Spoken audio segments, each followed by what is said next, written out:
Welcome back into the GSMC Sports Podcast as we are continuing on with our previews for all 32 NFL teams, and today we have the Kansas City Chiefs. Of course, Chiefs coming off back-to-back Super Bowl championships. They are looking to become the first team in the Super Bowl era to win 3 straight titles, which is something that feels extremely far-fetched in terms of the consistent parity that we see in the NFL. But almost if you look at last year and all of the difficulties they were dealing with throughout the course of the year, that kind of seemed like it was the year that they were vulnerable and nobody was able to top them then. Now, one thing that is definitely important that I feel like could be something that carries over a little bit and a storyline that I'm going to be watching with the Chiefs is whether or not we are seeing the beginning of the end with tight end Travis Kelce. Now, Kelce, listen, you look at the raw numbers, and 100% he is still one of the best tight ends in the NFL. 93 receptions in the regular season, 984 yards, and 5 touchdowns. Add to that the fact that he had another 32 receptions in the playoffs to make himself the all-time reception leader in NFL playoff history. By no means am I saying that he is not a good player anymore, but you look across the boards at a lot of his numbers, and I think that ultimately, we saw Travis Kelce end up not making an all-pro team, which is the first time that that's been the case since 2015. His streak of consecutive 1,000-yard seasons during the regular season finally came to an end. It ends at 7, which is a record for tight ends. And I think that Kelce, again, we can acknowledge that even in a down year for Travis Kelce still means he is putting up big-time numbers, but we saw he was not able to sustain that level of physical dominance that we've been seeing for years, especially coming off of 2022, which was debatably the best season of his career, where he had 1,300 yards and 12 touchdowns, and it's a big reason why the Chiefs were able to overcome losing a star wide receiver in Tyreek Hill is because the fact that Kelce was basically putting up wide receiver 1 numbers, which is just sort of unprecedented from the tight end position. So, I think that was a very large reason as to why the Chiefs looked a lot more mortal, especially so during the regular season last year, and that their offense was still, again, a bad year for the Chiefs' offense is still a good year for a lot of teams, but specifically I'm looking at the fact that they were only 15th in scoring last year during the regular season. It was the first time since Patrick Mahomes took over the starting quarterback job that the Chiefs were outside of the top 6 in points per game from an offensive perspective. Now, Kelce, again, just sort of to tie a bow on that conversation, he just signed a new contract extension at the end of April, but it was more of a restructure than anything. The deal that he was already on had him through the 2025 season. This just essentially comes in as a raise for Kelce, giving him $17 million per season for the next 2 years, and is going to make him the highest paid tight end in the league during that time frame. But feels like time is running out a little bit for Kelce. He's at least sort of alluded to the idea that things might be coming to an end for him. He's entering his age 35 season, especially with the physical toll that the tight end position usually takes on. Feels like, we could see things coming to an end for Kelce. And when that's the case, the Chiefs are going to be looking for someone to take the reins from Kelce as the number 1 option for Patrick Mahomes. Rashee Rice flashed a lot of potential last season during his rookie campaign, had over 900 yards. I don't want to speculate fully on sort of what's been going on with him in the offseason. He's gotten into some issues in terms of legal situations that could lead to a potential suspension. Again, not trying to speculate here. ESPN's Jeremy Fowler said that those issues might even sort of trickle into the 2025 season, and that because it's a slow-moving legal process here, might not end up having any impact on Rashee Rice's 2024 sophomore campaign. But like I said, he was a second-round pick last year. Strictly talking talent with Rashee Rice, he has what it takes to be a big-time player with those 900 yards last year. We will see about the idea of him being a true definitive number one option for Mahomes. And he has some help this season. The Chiefs made a couple moves in the offseason to try and add to the talent. They added Marquise Brown in free agency on a one-year, $7 million deal. A first-round pick from 2019. The last time we saw him play in a full season's worth of games with a full season's worth of starting quarterback play, he put up 1,000 yards in 2021 with the Ravens. Now, for whatever it's worth, the Ravens did see that it was worth trading him to the Cardinals as opposed to trying to, string that out any longer. So I do think that makes some sort of a statement on where Marquise Brown is at and what his ceiling could be. The past two seasons, he hasn't come close to 1,000 yards necessarily, but that is with Kyler Murray dealing with injuries throughout his time there. So I like the one-season flyer for the Chiefs here, not committing long-term, but if Marquise Brown is ever going to be a real productive NFL player again, kind of feels like this is going to be the year with Patrick Mahomes. And along with Marquise Brown, who is a quick wide receiver, they add, the definition of speed, essentially, in Xavier Worthy, who they took in the first round of the 2024 draft. Worthy, of course, broke the 40-yard dash record at the NFL Combine, so turned a lot of heads there. I see the vision with Xavier Worthy in terms of the fact that Patrick Mahomes had a lot of success with Tyreek Hill, who was a burner, but Xavier Worthy is very small, and that is something that you can have a little bit of concern about.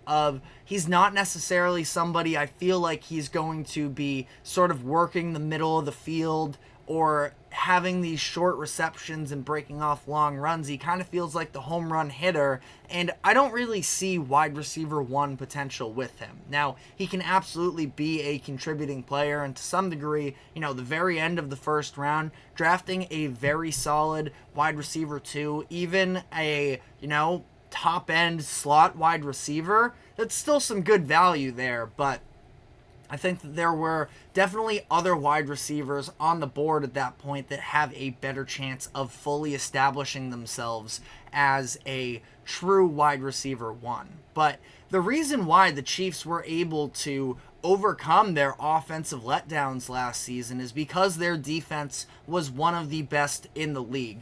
The number 2 scoring defense, only behind Baltimore. They allowed 17.3 points per game during the regular season. They actually improved during the playoffs, where they allowed just 13.7 points per game. And I definitely give a lot of the credit to the Chiefs' success last season to the defense. Of course, Mahomes is ultimately the one who ends up being the difference maker, making the big plays at the end of the games, versus Baltimore in the AFC Championship and against San Francisco in the Super Bowl, where he had the third down conversion in the AFC Championship game. He had the walk-off overtime touchdown in the Super Bowl. But even in those games, the Ravens put together a couple successful drives in that first quarter, but after that, the Chiefs' defense pretty much completely shut down the Ravens' offense, which was, again, very prolific last year. And then in the Super Bowl, the 49ers had the third best offense in terms of points per game, and they limited the Niners to just 19 points in regulation, and they got the stop on third down in overtime to force the field goal and give Mahomes the chance to walk it off. So, again, the defense deserves a ton of credit. Now, they lose a couple big-time playmakers for them. L'Jarius Sneed is the obvious big loss. The Chiefs weren't going to be able to pay him, so they end up trading him to the Tennessee Titans. Replacing him may be tough this season. Now, you look at Trent McDuffie, who made the All-Pro first team last year as a sophomore in the NFL, but he's more of a nickel cornerback than somebody who's going to line up on the outside. So it sounds like that's probably going to be what the plan is, at least initially in the season. If things get really bad on that perimeter, maybe they try and bump McDuffie out there. Maybe it's a mid-season acquisition. But I don't think that I have a ton of faith necessarily in what they currently have with the outside cornerbacks. Joshua Williams stepping into a bigger role here. He's a fine player, but, just 2 years of NFL experience. Najee Johnson is the other projected starting corner for Kansas City, according to ESPN, and he just missed the entire 2023 season. Only 1 year of experience under his belt as well, so neither one of them are players that you feel like can be anywhere close to the shutdown guy that L'Jarius Sneed was. Now, the Chiefs have a pretty good pass rush, and they are going to shut down the pass game, which was really their strength, because I do think that the Chiefs defense was a little bit more susceptible to the run.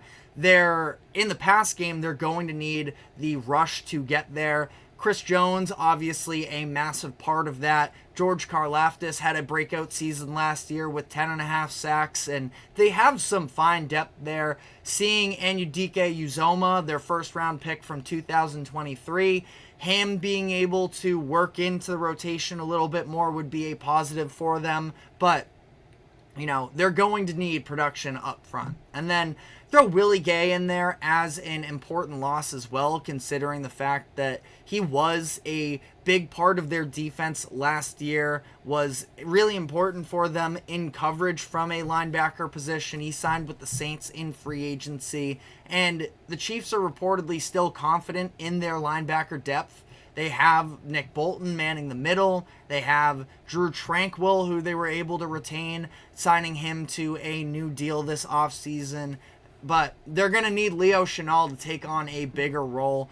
For Chenal, from week 16 and on, he didn't play over 40% of defensive snaps for the Chiefs, and he is probably going to be a starter for them, so they're going to hopefully get some development there.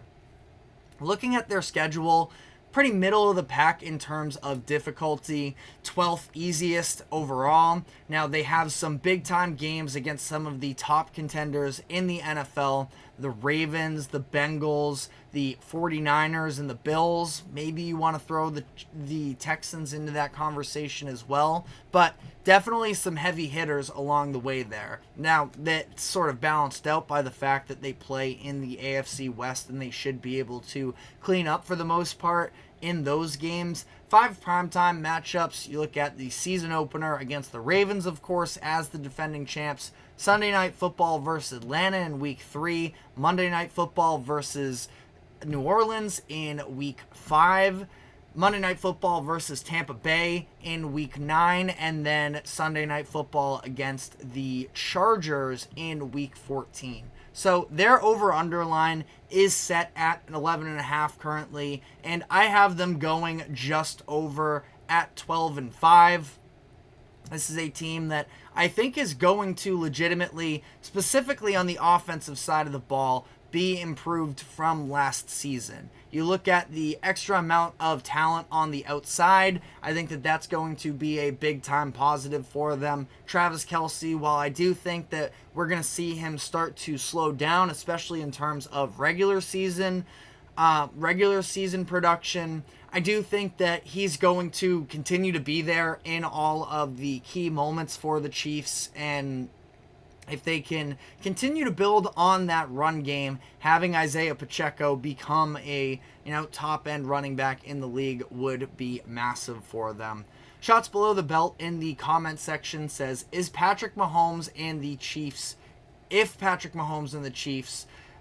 they find ways to win like Tom Brady and the Patriots when they started being the favorite the every year favorite?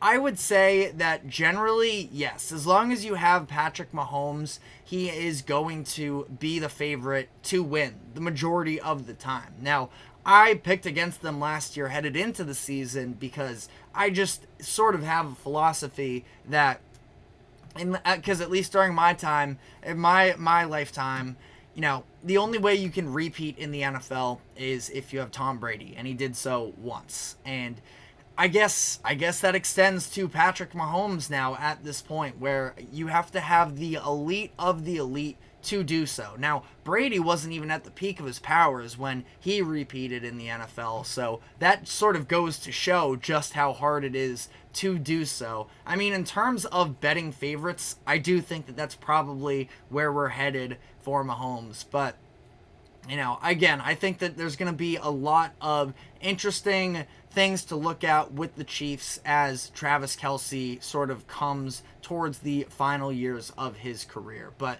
looking at how the Chiefs match up to the other teams that I've predicted so far, I have them up to this point with the most wins in the NFL next season, which really shouldn't be, all too much of a hot take. I believe that them and the Ravens are both the two highest, and the 49ers might be in that conversation as well in terms of the over-under lines where they're sitting at. I know the Ravens and the Chiefs are both at 11.5. I'm sure the 49ers are in that conversation as well, but let me know whether you agree, disagree in the comment section and what your expectations for the Chiefs in this upcoming season are.